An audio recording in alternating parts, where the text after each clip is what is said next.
The Confederate States of Birmingham was the seat of religious extremism and intolerance on this side of the world.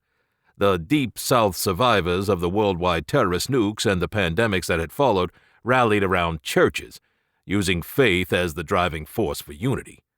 Their enclave ruthlessly excised differing beliefs, adhering to a rigid morality. Decades later, the lunatics in the CSB still believed the rapture had happened, and Armageddon wasn't far behind. As for the protectors, they were Birmingham's twisted version of cops. From everything I'd heard, they were first-class nutjobs, acting as judge, jury, and executioner. To say this guy's presence was unusual was like saying the sun rose in the west. The look he gave me was cool, the expression shifting to something more calculating. It was the kind reserved for idiots and unpleasant meals. "Former protector," Deacon corrected, offering me a humorless smile. "The church and I had a come-to-Jesus meeting a while back.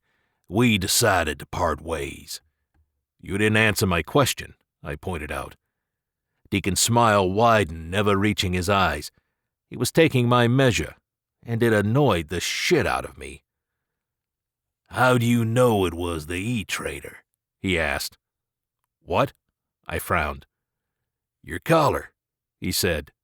"How'd you know it was him?" The tingling sensation from before returned, rippling along the back of my neck, as if I was standing near a live current. However, my eyes felt normal. "I interviewed Murray's assistant, Glenn Abernathy," I said slowly, wondering where this was leading. There was a fresh bouquet of white lilies in a vase on his desk the first day I came by the office. No card attached, and he wasn't wearing a ring.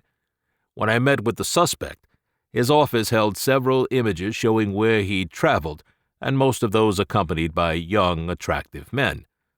Then I noticed one shot of him standing next to an older woman in a garden filled with lilies. Turns out, Reynolds' mom grew them at her home. Deacon leaned back in my chair, hands clasped behind his head. He propped his soaked boots on my desk with a thump. Rainwater collected underneath. "You mind?" I glared at the boots. He didn't move. Fine. The joy in Murray's system was out of character, although he could have hidden the habit. Add in Abernathy, the lilies, and Reynolds' lifestyle, as well as a limited suspect pool. It didn't take much to figure out Reynolds' relationship with Abernathy gave him the access he needed to steal Murray's key accounts. As for D'Antoni's, it had plenty of distractions, making it easy for Reynolds to spike Murray's drink and then let the drug do the rest. Motive and opportunity. We done here?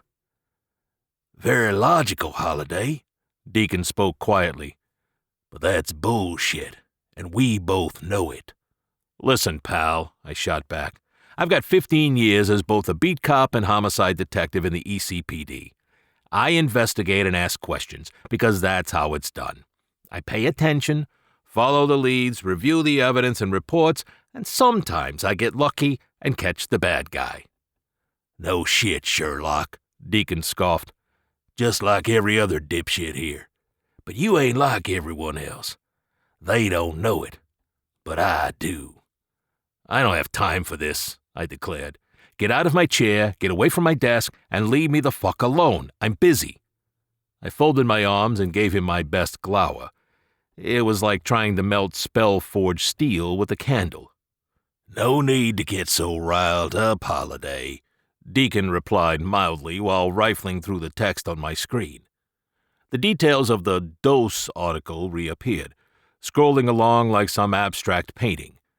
He flicked the hollow window away with a lazy wave of his hand, then turned to regard me. "What did you see back there?" he asked. "Excuse me?" My face flushed with anger. "You heard me." Deacon's intense dark eyes bored holes into mine. "What did you see?" "Who the fuck are you?" A cold lump settled in my stomach. I glanced over my shoulder, wondering if anyone on the floor had noticed our exchange.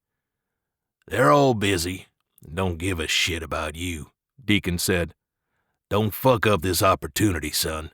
It's the best chance you're gonna have to get out of this shithole.